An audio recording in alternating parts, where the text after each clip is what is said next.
રાજ્યમાં નકલી અધિકારીઓ ઝડપવાનો સિલસિલો યથાવત છે। સુરત જિલ્લામાંથી વધુ એક નકલી ઉચ્ચ સરકારી અધિકારીની ઓળખ આપી લોકો પાસે પૈસા પડાવતા ઇસમને પોલીસે ઝડપી કામરેજ પોલીસ મથક ખાતે મહારાષ્ટ્રના સાંગલી જિલ્લાના મીરજ તાલુકામાં રહેતા સમીર સલીમ જમાદારે ફરિયાદ આપી।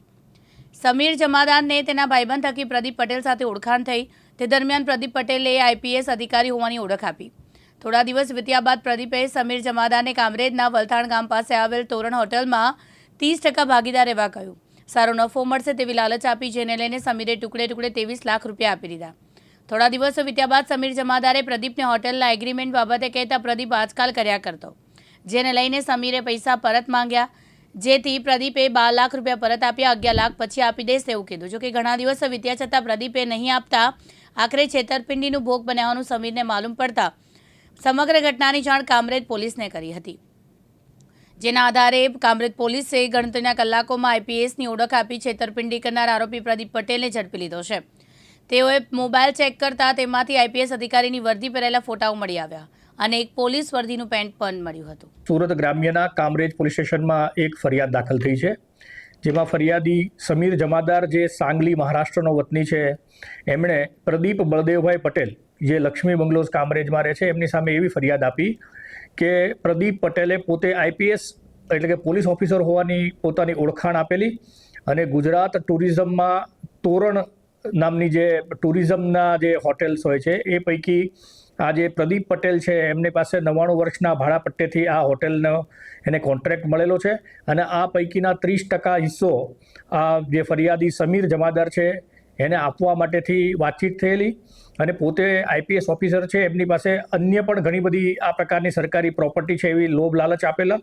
યુનિફોર્મની અંદર આઈપીએસ પોલીસ ઓફિસર હોવાનો એમણે ઓળખ આપી, યુનિફોર્મની અંદર પણ એની સાથે મુલાકાત કરેલી, જેના કારણે આ સમીર જમાદાર જે છે એ મૂળ સાંગલીના વતની છે મહારાષ્ટ્રના, એમને એવું લાગેલું કે પ્રદીપ બળદેવ પટેલ છે એ આઈપીએસ ઓફિસર છે અને આ વિશ્વાસ અને ભરોસાના કારણે સમીર જમાદારે આરોપી પ્રદીપ પટેલને ટુકડે ટુકડે 23 લાખ રૂપિયા જેટલી રકમ આપેલી હતી।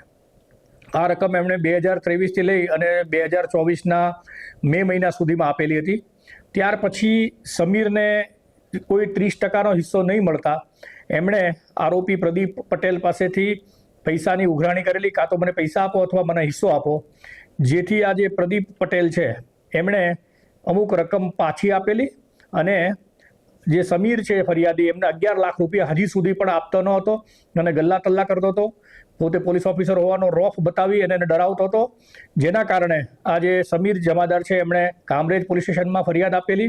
કામરેજ પોલીસ સ્ટેશનના પોલીસ ઇન્સ્પેક્ટર શ્રી અજીતસિંહ ચાવડાને એમની ટીમે તાત્કાલિક કાર્યવાહી હાથ ધરેલી અને આરોપી પ્રદીપ પટેલ જે છે એની ધરપકડ કરી છે।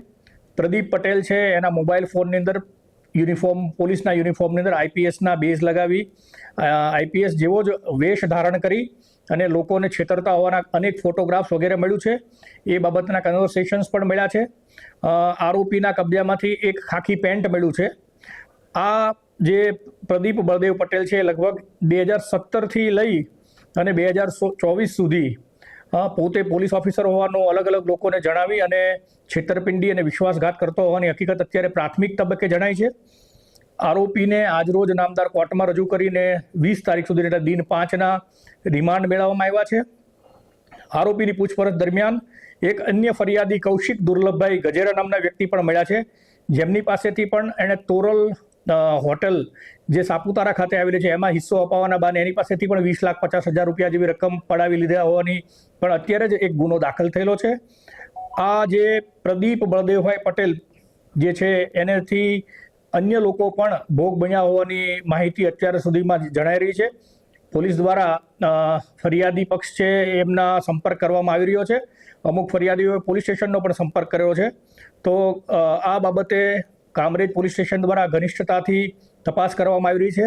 અમારા જે જિલ્લાના પોલીસ વડા અને રેન્જ આઈજી સાહેબ દ્વારા પણ આ જે આરોપી છે એની સામે સખ્ત કાર્યવાહી કરવામાં આવે અને વ્યવસ્થિત પૂછપરછ કરી અન્ય ભોગ બનનાર લોકો કેટલા છે એમની પણ શોધખોળ કરવામાં આવશે। આરોપી સાથે અન્ય કોઈ ઇસમો સંડોવાયેલા છે કે અન્ય કોઈ સરકારી કર્મચારીઓ પણ સંડોવાયેલા છે કે કેમ તે બાબતની પણ તપાસ અત્યારે ચાલુ છે। સાહેબ, આ જે ફરિયાદ સિવાય બીજા કોઈ એવા ગુના એને કબૂલ કર્યા છે 20 લાખ બીજા એના સિવાય? અત્યાર સુધીમાં પ્રાથમિક પૂછપરછ થઈ શકી છે. એમાં 3 લોકો ભોગ બન્યા હોવાની હકીકત અત્યાર સુધીમાં સામે આવી છે. એ પૈકીના કૌશિક દુર્લભભાઈ પટેલે પણ આજે જ ફરિયાદ દાખલ કરી છે. આ સિવાય પણ અમે મીડિયાના માધ્યમથી પણ લોકોને અપીલ કરીએ છીએ કે આજે પ્રદીપ બળદેવભાઈ પટેલ જે પોતાની જાતને આઈપીએસ હોવાનું, પોલીસ ઓફિસર હોવાનું કહીને કોઈ લોકોની સાથે છેતરપિંડી કે વિશ્વાસઘાત કર્યો હોય અથવા અન્ય કોઈ પણ પ્રકારનો ગુનો કર્યો હોય તો પોલીસનો સંપર્ક કરે અને પોતાના સ્થાનિક પોલીસ સ્ટેશનમાં કામરેજ સિવાય પણ કોઈ જગ્યાએ પોતે ભોગ બન્યા હોય તો ત્યાંના સ્થાનિક પોલીસ સ્ટેશનનો સંપર્ક કરીને એમની સામે કાયદેસરની કાર્યવાહી કરી શકે છે. પ્રવીણ ભટ્ટ, દિવ્યાંગ ન્યૂઝ, કામરેજ, સુરત.